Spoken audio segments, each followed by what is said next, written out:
ইমানের কম বেশির কি হিসাব হয়? তা নামাজটাকে যে আল্লাহ বললেন, এই নামাজটাকে ভাববেন না এর গুরুত্ব নেই, আছে। নামাজ না পড়লে সে তো ইমানদারই লয়। কথা ভালো করে বুঝেন। তা আল্লাহ নামাজটাকে বোঝানোর জন্য প্রথমে ব্যবহার করেছেন ভূমিকাতে। দেখেন আল্লাহ কি বলছেন, বিসমিল্লাহির রহমানির রহিম। লাইসাল বিররা আন তুওয়াল্লু উজুহাকুম কিবালাল মাশরিকি ওয়াল মাগরিবি। আল্লাহ তাবারাক ওয়া তাআলা মুত্তাকির কথা বলতে যে প্রথমে আল্লাহ বললেন পূর্ব কিংবা পশ্চিমে সাজদা করার নাম, বাইনাল মাশরিকি ওয়াল মাগরিবি, মাশরিক কিংবা মাগরিবে মাথা ঠোকার নাম, নামাজ পড়ার নাম, সাজদা করার নাম পরিপূর্ণ কামিয়াব নয়। তাই আল্লাহ তাবারাক ওয়া তাআলা বলেন পরিপূর্ণ কামিয়াব নামাজ পড়েই হওয়া যাবে না। নামাজ পড়ার নাম পরিপূর্ণ কামিয়াব নয়। এই নামাজটাকে আল্লাহ তাবারাক ওয়া তাআলা পূর্ব পশ্চিমে কেন বললেন? আমরা পশ্চিমে সাজদা করি কিন্তু পূর্ব দিকে করি না।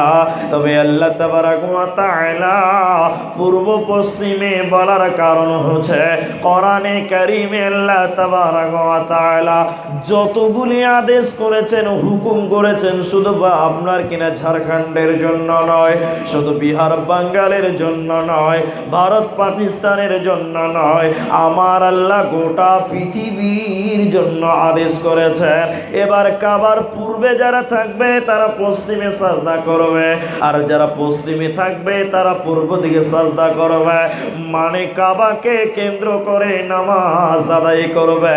যেমন বাইতুল্লাহতে মানুষেরা গোল করে দাঁড়িয়ে নামাজ পড়তে হয়, তাই আল্লাহ তাবারাক ওয়া তাআলা গোটা পৃথিবীর মানুষদেরকে উদ্দেশ্য করে বললেন ওই নামাজ পড়ার নাম, পূর্ব পশ্চিমে মাথা ঠোকার নাম, সাজদা করার নাম পরিপূর্ণ কামিয়াব নয়। তার কারণ হচ্ছে আল্লাহ তাবারাক ওয়া তাআলা বলেন ফাওয়াইলুল লিল মুসাল্লিন। ওয়াইল নামে একটা জাহান্নাম আছে বন্ধু আমার। ওই জাহান্নামে চোর যাবে না, ওই জাহান্নামে লম্পট যাবে না, মাতাল যাবে না। ওই জাহান্নামে যাবে কে? নামাজিরাই জাহান্নাম যাবে। এজন্য সব নামাজি জান্নাতে যাবে না, পাবে না। শুধু তাই নয় বন্ধু আমার, রাসূলের পেছনে নামাজ পড়লো, নবীজিকে ইমামতিতে পেল, নবীজির পেছনে নামাজ পড়ার পর বহু লোক তারা জান্নাত যাবে না, ওরা হচ্ছে মুনাফিকের দল। তাই আল্লাহ তাবারাক ওয়া তাআলা বলেন শুধু নামাজ পড়ার নাম পূর্ণাঙ্গ কামিয়াব নয়।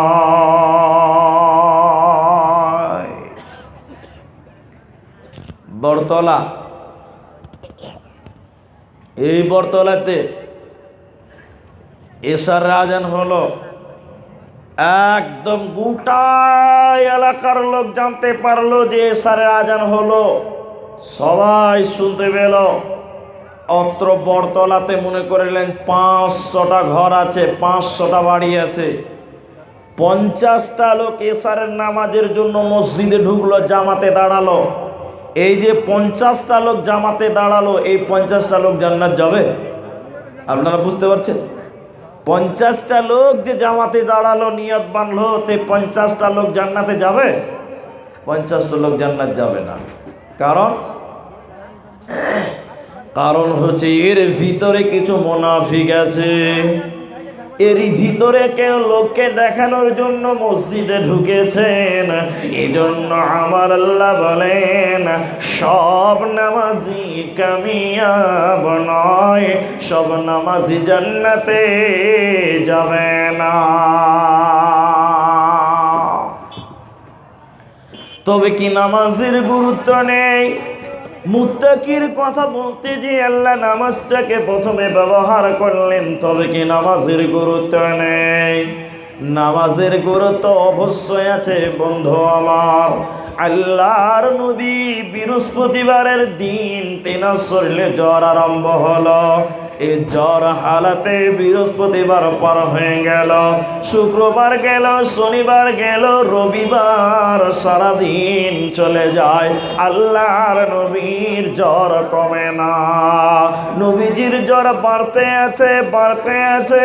আল্লাহর নবীর শরীরে এতটাই জ্বর বন্ধু আমার, রবিবার যখন রাতি হচ্ছে নবীজির জ্বর আরো বাড়ছে। আল্লাহর নবী থরথর করে কাঁপছেন, নবীজির শরীরে কোনো বল নাই। আল্লাহর নবীর শরীরে এতটাই জ্বর, রবিবার যখন রাত্রি হচ্ছে নবীজি কখনো বেহুশ হয়ে যাচ্ছেন, কখনো হুশের মধ্যে। আল্লাহর নবী থরথর করে কাঁপছেন, এতটাই জ্বর। আল্লাহর নবী কখনো বেহুশ হয়ে যাচ্ছেন, নবীজির শরীরে কোনো বল নাই।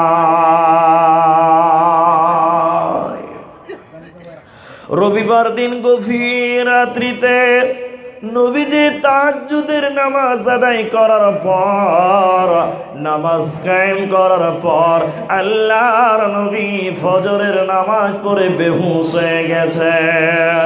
ফজরের নামাজ পড়ে নবীজি বেহুশ হয়ে রয়েছেন, নবীজির শরীরে বল নাই। আল্লাহর নবী তাহাজ্জুদের নামাজ পড়লেন, ফজরের নামাজ পড়ার পর আল্লাহর নবী অজ্ঞান হয়ে বেহুশ হয়ে রয়েছে।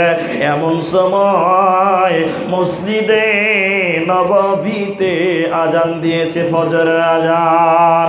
মসজিদে নববীতে আজান হলো, সাহাবীরা মসজিদে গিয়ে নবীজির জন্য অপেক্ষা করছেন, ইন্তেজার করছেন, কিন্তু আল্লাহর নবীর শরীরে জ্ঞান নাই, তিনি বেহুশ হয়ে রয়েছে। সাহাবীরা অপেক্ষা করতে করতে যখন রাসূলকে না পেল, আল্লাহর নবীকে যখন না পেল, নবীজিকে ইমাম হিসেবে না পাওয়ার কারণে হযরতে আবু বকরকে ইমাম বানিয়ে নামাজ আরম্ভ করেছেন। আল্লাহর নবী বেহুশ ছিলেন, নবীজি জ্ঞান ফিরে পাওয়ার পর আল্লাহর নবী বললেন, আয়েশা রে তুমি বলো এখন কোন টাইম রে আয়েশা, তুমি বলো মসজিদে নববীতে কে আজান দিয়েছে বলো। আল্লাহর নবীর স্ত্রী আম্মা জান আয়েশা বলেন, ইয়া রাসূলুল্লাহ, ইয়া হাবিবাল্লাহ, মসজিদে নববীতে অনেকক্ষণ আগে আজান দিয়েছেন, সাহাবীরা অপেক্ষা করতে করতে আপনাকে না পেয়ে আমার আব্বা আবু বকরকে ইমাম বানিয়ে নামাজ আরম্ভ করেছেন। আল্লাহর নবীর শরীরে এতটাই জ্বর, নবীজির শরীরে বল নাই, তিনি দাঁড়াতে পারেন না।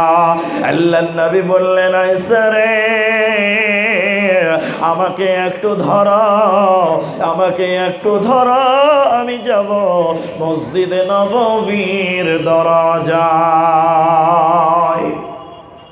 নবীজির শরীরে বল নাই, আল্লাহর নবী বললেন, আয়েশা আমাকে ধরো, আমার শরীরে বল নাই, আমি যাব মসজিদে নববীর দরজায়। নবীজিকে ধরা হলো। আল্লাহর নবী দুইজনের কাঁধের উপরে হাত রেখে পা ছেঁচড়াতে মসজিদে নববীর দরজায়। আল্লাহর নবীর শরীরে বল নাই, নবীজির শরীরে এতটাই জ্বর, নবীজি দাঁড়াতে পারেন না। নবীজি মসজিদে নববীর দরজায়। এমন সময় হযরতে আবু বকর বুঝতে পারলেন দয়ার নবী মসজিদে নববীর দরজায়। হযরতে আবু বকর পিছুবার চেষ্টা করলেন। নবীজি বললেন, আবু বকর রে তোমাকে পেছোতে হবে না, তুমি নামাজ পড়ো, আমি নবী আগে নামাজ আদায় করেছি। আল্লাহর নবীর শরীরে এতটাই জ্বর, নবীজির শরীরে বন্ধুরে আমার নবী দাঁড়াতে পারে না। আর সাহাবীরা মসজিদে নামাজে কেঁদে কেঁদে একাকার। আমরা বোধহয় নবীজির পেছনে আর নামাজ আদায় করতে পাবো না, আমরা বোধহয় নবীজির পেছনে নামাজ পড়তে আর পারবো পাবো না। এবার সোমবার সকাল হচ্ছে, আল্লাহর নবী হুজরাতে ঢুকলেন। ইনার জ্বর আরো বাড়ছে না, আরো অসুস্থ বাড়ছে। নবীজি সুস্থ হন না, আরো তিনি অসুস্থ বাড়ছে। এই অসুস্থ হালাতে নবীজি থাকতে না পেরে বললেন, আয়েশা রে তুমি যাও আমার মেয়ে ফাতেমাকে খবর দাও। হযরতে ফাতেমা হুজরাতে ঢুকলেন। দয়ার নবীর কাছে যখন আসলেন, হযরতে ফাতেমা কানে কানে, নবীজি কানে কানে ফাতেমাকে কিছু বললেন। হযরতে ফাতেমা রাদিয়াল্লাহু আনহা কাঁদছেন, আল্লাহর নবীও কাঁদছেন। নবীজির শরীরে বললাই, আল্লাহর নবী কাঁদছেন, নবীজির শরীরে বললাই থরথর করে কাঁপছে। নবীজির শরীরে এতটাই জ্বর, নবীজি কখনো বেহুশ হয়ে যাচ্ছেন। এবার নবীজি বললেন, আয়েশা রে আমার মুখে দুর্গন্ধ মনে হচ্ছে, মুখে দুর্গন্ধ মনে হচ্ছে রে আয়েশা, তুমি আমাকে দাঁতন চিবিয়ে দাও, তুমি আমাকে দাঁতন চিবিয়ে দাও। আমার দাঁতন চিবাবার মতন বললাই। আম্মা জানাইছে দাঁতন চিবিয়ে দিলেন। ওই দাঁতন রসুলের মুখে ব্যবহার করা হলো। নবীজি থরথর করে কাঁদছেন, পৃথিবী থেকে বিদায় হয়ে যাবেন। আল্লাহর নবী দুনিয়া ছেড়ে বিদায় হয়ে যাবেন, এই পৃথিবীর মায়া ছেড়ে চলে যাবেন। নবীজির শরীরে বললাই থরথর করে কাঁদতে কাঁদতে নবীজি বললেন, উম্মত। আল্লাহর নবী সহ্য করতে না পেরে বলছেন, আল্লাহুম্মা রফিকাল আলা। আল্লাহর নবী সহ্য করতে না পেরে বললেন, উম্মত আসসালাত আসসালাত। নবীজি কেঁদে কেঁদে বললেন, উম্মত আসসালাত আসসালাত মা মালাকাত আইমানুকুম। নামাজ নামাজ, আমার উম্মত নামাজ ছাড়বে না। এই নামাজের কথা বলে নবীজি চির বিদায় হয়ে যান। 12 রবিউল আউয়াল সোমবারের দিনার রাসূলুল্লাহ আমার মাঝুত নাই। আল্লাহু তাআলা কি নীলাকারে আমার মাজরে পড়ায়। আল্লাহু তাআলা কি নীলাকারে আমার মাজরে পড়ায়। ফাতেমা বিবি ফাতেমা বিবি কান্দিয়া বলিলেন, পিতায় আছে আমার মাঝুত নাই।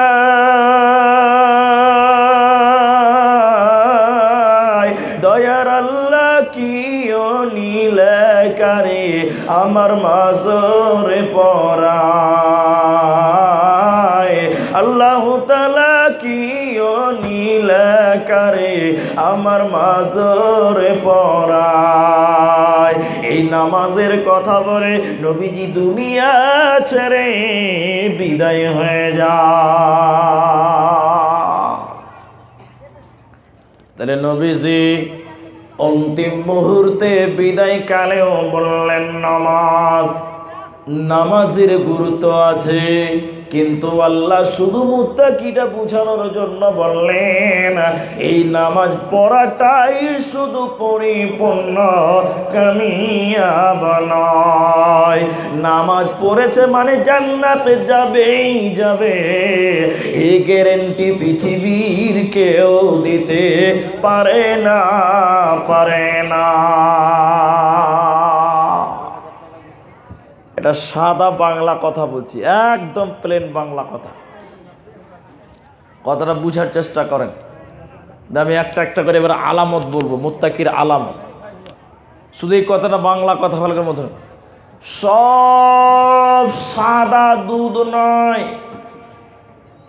জি ভাই, দুধ বুঝেন কিনা? আপনারা তো এই ঝাড়খণ্ডের মানুষ, দুধ বুঝেন তো? দুধ বলে তো নাকি? আমাদের দিকে দুধ বলে না, আমাদের দেশে বলা হয় গাখির। গায়ের দুধকে আমাদের আসামি ভাষায় বলা হয় গাখির। দুধ বললে বুঝবে না। কিছু কিছু ভাষা আছে আসামে যে বললে আপনাকে মার খেতে হবে। আপনাদের দিকে কী বলে? কেলা বলে না? কেলা বলেন। আমাদের দিকে একবার কেলা বলেন। কেলাটা আমাদের দিকে একটা গাইল। কেলাটা একটা গাইল। যদি কেলা বলে দেন তাহলে আপনাকে মারবে। খবরদার কেলা বলা যাবে না ওখানে। Call, call. কেলাটাকে বলবে কল।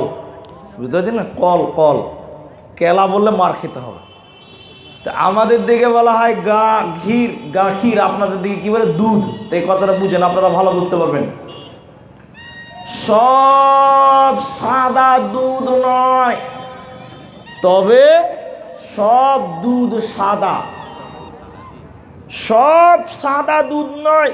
এই জুব্বাটা সাদা, এই যে টুপি এটা সাদা, এটা কি দুধ? দুধ নয়। সব সাদা দুধ নয়, তবে সব দুধ সাদা।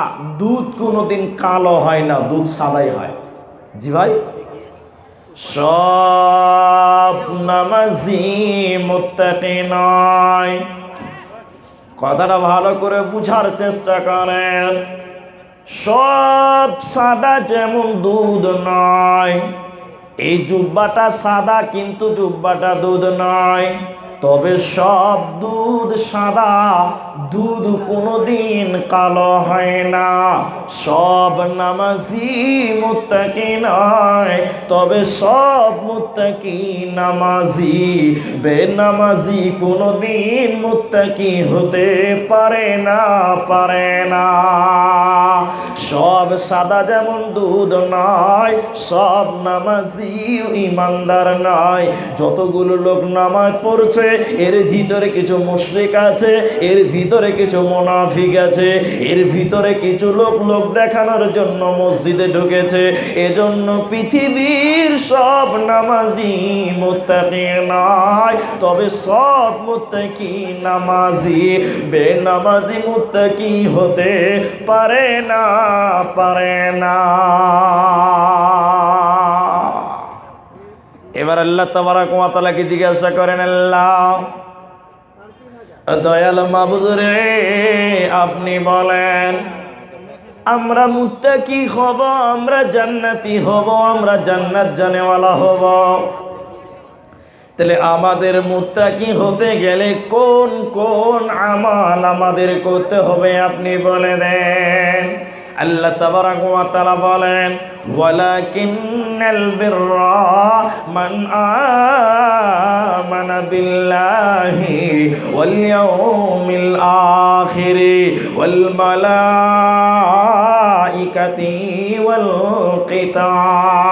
ওয়াল কিতাবি ওয়ান নাবিয়্যিন।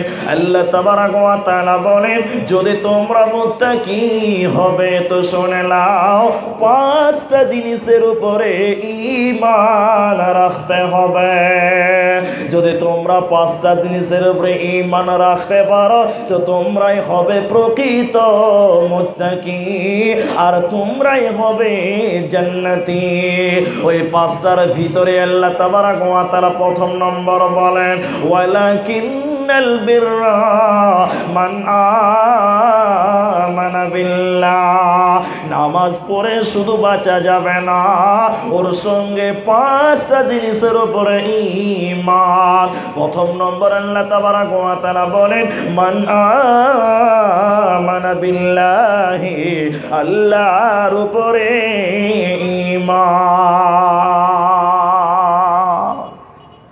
যখন নবীজি নবী হলেন, মানে 40 বছর পরিপূর্ণ হলেন, নতুন নতুন কোরআন নাজিল হচ্ছে, নবীজির উপরে ওহী নাজিল হচ্ছে।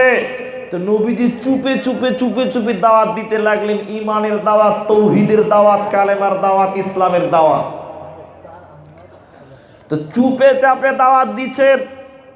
বেশ কিছুদিন পর আল্লাহ ওহী নাজিল করলেন, হে নবী মুহাম্মদ শোনো, তোমাকে আর চুপে চাপে দাওয়াত দিলে চলবে না, এবার তোমাদেরকে প্রকাশ্য দিবালোকে ইসলামের ঈমানের দাওয়াত দিতে হবে। ওই মক্কা শহরে, মক্কাতে বেশ কিছুদিন পর দুইজন লোক একসঙ্গে ঈমান এনেছিলেন। ওই দুইজনকে, ওই দুইজন হলো স্বামী স্ত্রী, ওই দুইজন হলো চাকর চাকরানি। ওই দুইজন ছিল স্বামী স্ত্রী, নারী পুরুষ, চাকর চাকরানি। স্বামীটার নাম ছিলেন হযরতে ইয়াসির রাদিয়াল্লাহু তাআলা আনহু, আর স্ত্রীটার নাম ছিলেন বিবি সুমাইয়া রাদিয়াল্লাহু তাআলা আনহা। এরা প্রকাশ্য ইসলাম গ্রহণ করেছেন। এরা চাকর চাকরানি। আর এই খবরটা আবু জাহালের কাছে কেউ যে পৌঁছে দিয়েছে, নেতা এই মক্কা নগরীতে আর তুমি ইমানের দাওয়াত বন্ধ করতে পারবে না, মুহাম্মাদের ইসলামের দাওয়াত তুমি বন্ধ করতে পারবে না। বলে কেন পারবো নাটা কেন? আমার কি ক্ষমতা কম না আমার সয় সম্পত্তি কম? পারবো নাটা কেন? এবার বললেন, নেতা আবু জাহেল তুমি শোনো, তুমি জানো না এই মক্কা নগরীতে, মক্কা শহরে এখন চাকর চাকরানিরাও আল্লাহর উপর ঈমান আনছে, তুমি জানো না? কে ঈমান আনলো? কোন চাকর চাকরানি ঈমান এনেছে তুমি বলো? বলে নেতা তুমি জানো না বিবি সুমাইয়া এবং তার স্বামী ইয়াসির ঈমান এনেছে, তোমার কাছে কোনো খবর নাই। বন্ধুরে আমার, আজকে এই মাদ্রাসার জালসা হিনমিল হয়েছে, মাইকিং হয়েছে, প্রচার প্রসার হয়েছে, এরপরে অত্র এলাকার লোক আমরা জমা হতে পারি নাই। সঙ্গে সঙ্গে আবু জাহাল বলে দিল, ওরে আমার এলাকার লোকেরা, হে এলাকার জনগণ, তোমরা শোনো, অমুক দিন অমুক তারিখে অমুক সময় তোমরা একটি ময়দানে জমা হয়ে যাও। ওই দিনটাতে শত শত মানুষকে একত্রিত করলেন, নারী পুরুষ শিশু বৃদ্ধ সবাইকে জমা করার পর এই শত শত লোকের ভিতরে ওই ইয়াসিরকে এবং বিবি সুমাইয়াকেও হাজির করলো আবু জাহাল। এবার আবু জাহাল বলছে, সুমাইয়া রে তুমি বলো, মায়েরা বোনেরা আবার মেয়ে হওয়ার পরে আল্লাহর উপরে কেমন ঈমান এনেছিলেন একবার দেখেন। এবার আবু জাহাল বলল, বিবি সুমাইয়া রে তুমি বলো, আল্লাহর উপরে ঈমান এনেছো, ঈমান ছাড়বি নি বল। এবার বিবি সুমাইয়াকে বলছে, ঈমান ছাড়বি নি বল। এবার বিবি সুমাইয়া বলল, রে আবু জাহাল শুনিলে আমি জীবন দেব, কল্লা দেব, আল্লাহ দেব না, আমি ঈমান ছাড়ব না। শত শত লোকের ভিতরে আবু জাহাল আবার বলল, সুমাইয়া তুমি বলো, আল্লাহর উপর ঈমান এনেছো, ঈমান ছাড়বি নি বল। বিবি সুমাইয়া বলে, না আমি ঈমান ছাড়ব না। এবার আবু জাহাল বলছে, সুমাইয়া রে শুনে নাও, যদি তুমি ঈমান না ছাড়ো তো শুনে নাও, শত শত মানুষ এখানে আছে, তোমার সন্তান আছে, তোমার স্বামী আছে, এ সুমাইয়া তুই শুনেলে, যদি ঈমান না ছাড়ি তো শুনেলে এতগুলো লোকের ভিতরে তোকে নাঙ্গা করে দেওয়া হবে, উলঙ্গ করে দেওয়া হবে, ল্যাংটা করে দেওয়া হবে, বল ঈমান ছাড়বি নি বল। বিবি সুমাইয়া তিনি হলেন মহিলা, মাথাটা নিচু করে লজ্জিত হয়ে গেলেন। এবার